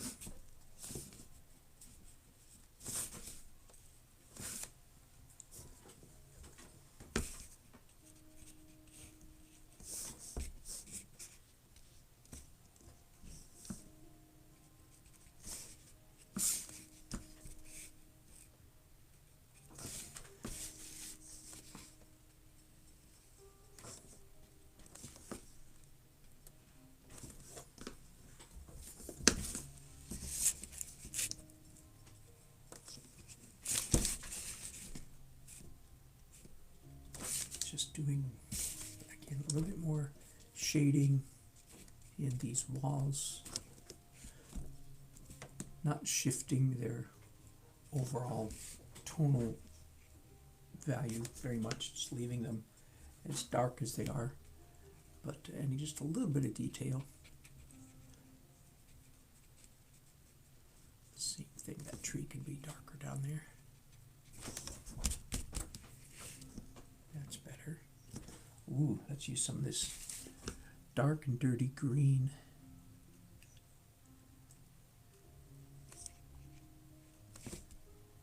To make the water look a little bit more watery. By the way, part of the reason I go back and forth between the pen and ink and the watercolor is that what I'm doing right here, and you probably couldn't see it too bad,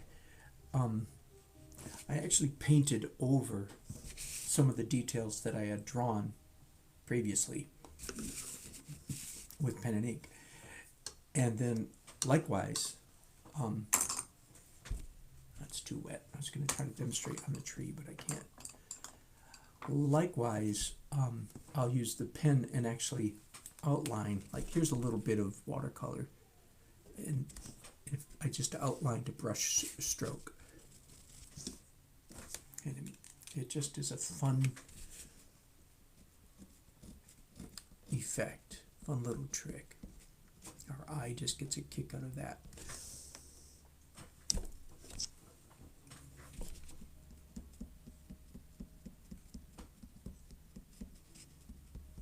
Doing fake spatter right now. Hand-drawn spatter. How's that for a esoteric impulse? Nobody will ever know. Some of those spatters are hand-drawn.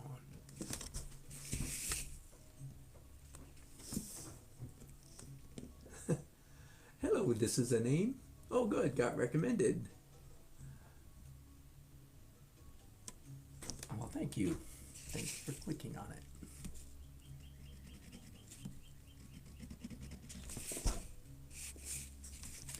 Good to have you on board.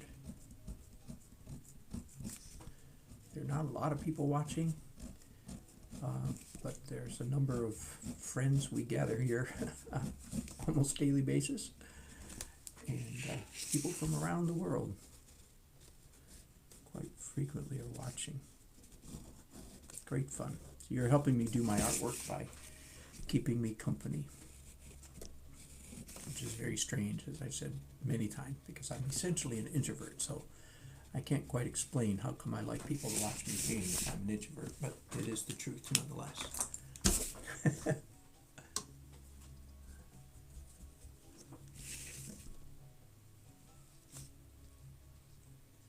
All right, and I know at some point my broadcasting gets a little boring, a little pedantic, so let's move ahead.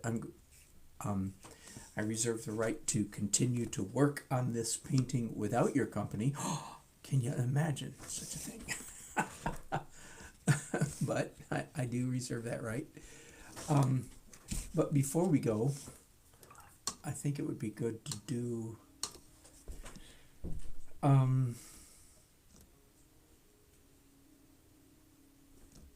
I'm thinking, hang on. Yeah, sure, just a little bit of gouache. So bear with me just a minute. Let's get this gouache tray out, and I need to jump into my attic for a second. My newly updated attic, and get my gouache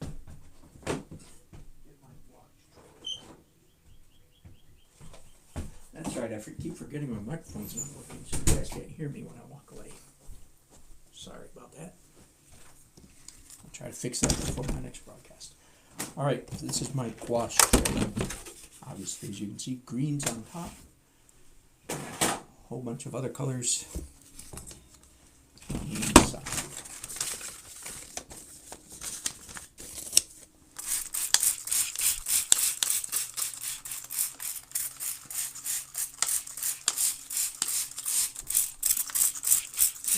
Reactivate all those.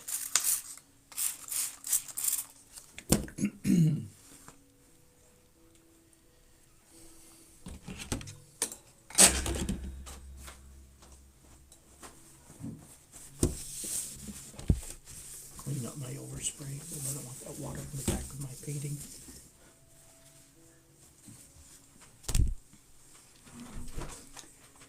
All right, so I've already told you some of the tricks that I'm going to employ to disguise or mask the fact that I have used opaque. And it's not just like out of embarrassment that I'm using opaque, although there's a little bit of that. It's more because the gouache itself has a different look and texture about it, and I don't want this painting, I don't want this piece of art to feel like a mixed media piece. So it's pen and ink and watercolors mixed enough. I'm going to start out with white, and even though I have a tray right there, I always have a fresh tube of white gouache, because it's too much work to try to revive any of those whites over there. So the white gouache is almost always virgin gouache, if you will. And I'm starting out with the most, stark, the most important perhaps, which is the white trim on this steeple. I really want it to pop, of course. By the way, I am doing this is a commission piece. I haven't said this yet exactly today. Another commission, part of my coronavirus special.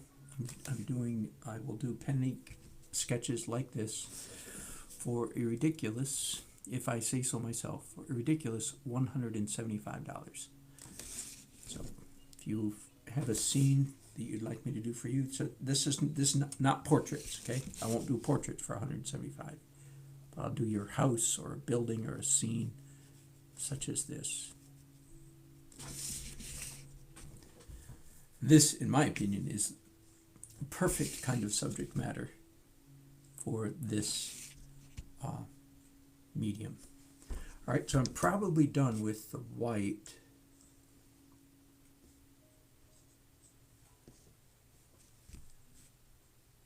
Looking at my photo reference again. So where else can I, what else is begging for? I guess that corner right there.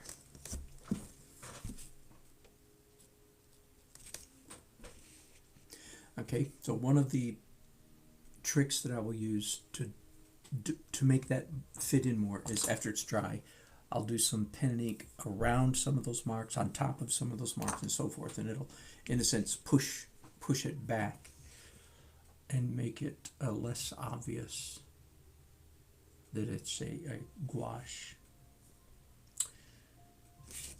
Now, part of me wants to do some sky, but I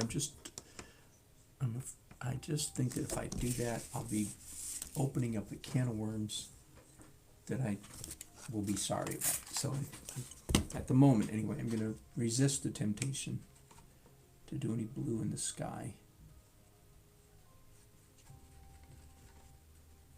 It's acceptable the way it is. All right, now I turned it upside down because I want to do some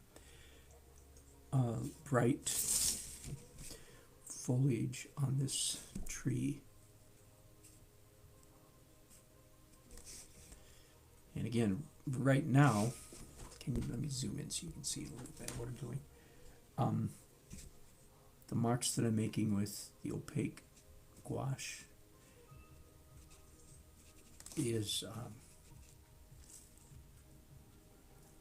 quite obviously gouache. It's quite obvious that it's opaque watercolor, right? I like it. I like what it's doing. But it's sort of too much of a good thing at the moment. So I will disguise that by doing a little bit of watercolor on top of what I just did, and then doing some pen and ink. And the pen and ink will actually be most effective in disguising or pushing back the gouachiness of the gouache. Never used that term before today. Now I'm doing just some reflection. Green, pale green gouache, some reflection in the water. That looks nice, doesn't it?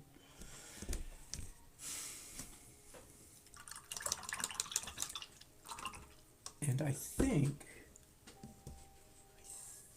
I'm going to do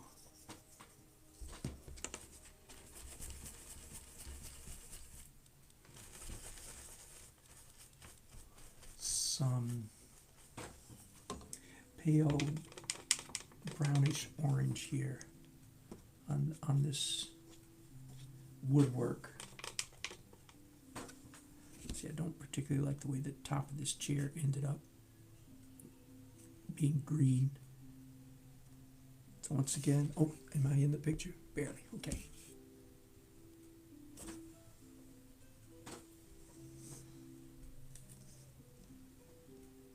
Hello, this is a name. Thank you. I wish you'd got here sooner too. After it's all done, you go back, watch the whole thing. Thank you for saying nice things.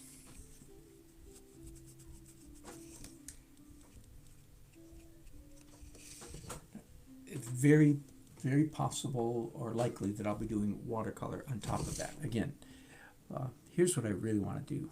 This is actually part of the woodwork right here.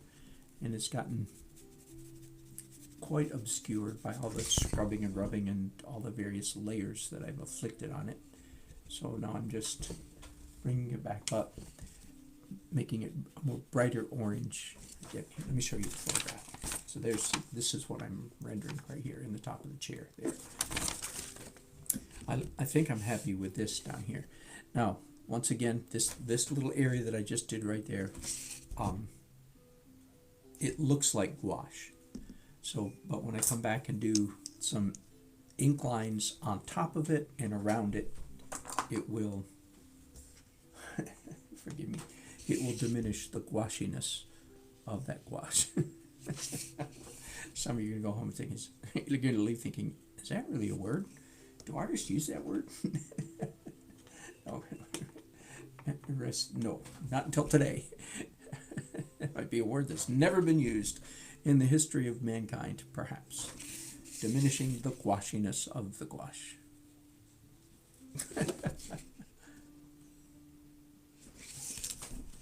That's a nice little touch. I don't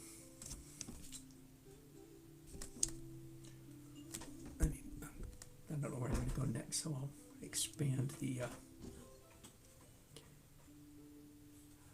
I think one of the things I'm going to do, one of the last things I'm going to do is try to infuse a little bit more color in these walls. Just here and there, here and there. Can I do it right now? I guess I can do some. So, sure, hang on. So, back to traditional watercolor now. I don't know if that's all the gouache I'm going to do. It might be. Whoops, hang on, you're falling down. Did you know you were falling down? All right, I want to do some brick red, orange color up here. And that is certainly realistic. That's the color it is in the photograph. And I'll do a little bit of more brick texture probably there as well. Likewise, down here there's some brick color, red brick color down here.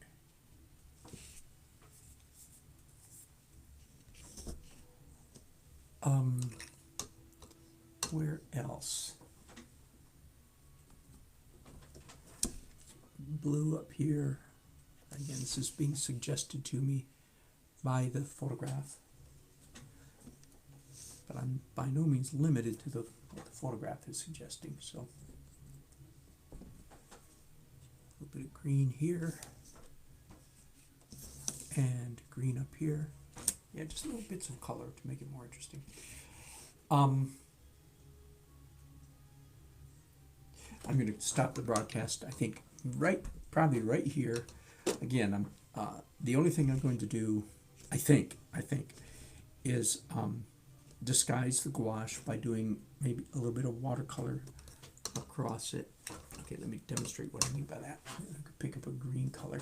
Let's go up to this. Back the other way, or it'll just reactivate that gouache like this. I'm cheating on purpose, but in a very limited manner. So doing the watercolor on top of the gouache diminishes the gouachiness. And then the other thing is, let's go up here on the steeple, and I will zoom back in again so you can see what I'm doing. And this will be the last thing I do before I go. So again, the gouache looks kind of clumpy and lumpy, clunky compared to the watercolor. But the gouache is a great tool, especially when used in conjunction with pen and ink, because the ink sometimes I'm outlining the gouache. At other times, let me see, I'm trying to find a place where I can do some cross-hatching on top of it. I don't think I want any cross-hatching up here. And I don't know if you're getting the effect or not, but mostly up here, by outlining the bits of gouache, now they don't look like gouache anymore. So, cool trick, eh? Same thing down here. Down here it was orange, and okay, here we go, a little bit of shading. Whoops, sorry about that. A little bit of cross-hatching right on top of the gouache, and that really hides the gouache effect. I'm going to try not to say that crazy invented word anymore. What? Gouachiness.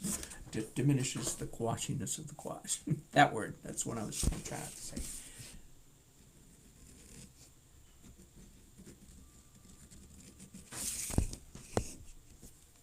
Oh, I know there was. I want to hit the gunnel, the edge of this boat right there with some, not sure what color. A little bit of wood texture there. Almost white. I want to hit that with almost white. but I'll do that without you. I will post this finished piece, and I'm 99% finished. I'll post it on my community page right here on YouTube, so if you want to see what it looks like when it's all done, it will be there. Other than that, thank you so much for watching. I appreciate it. Thanks for your chats. Feel free to leave comments. Hello, Ian. Thank you for joining us late in the process. I've been droning on here, as you can imagine, for hours. And let me see, those of you who don't know who I am, sorry about the earthquake ride there. This is me. Thank you. And there's my pretty much finished painting. All right. Thanks, gang. Have a good day.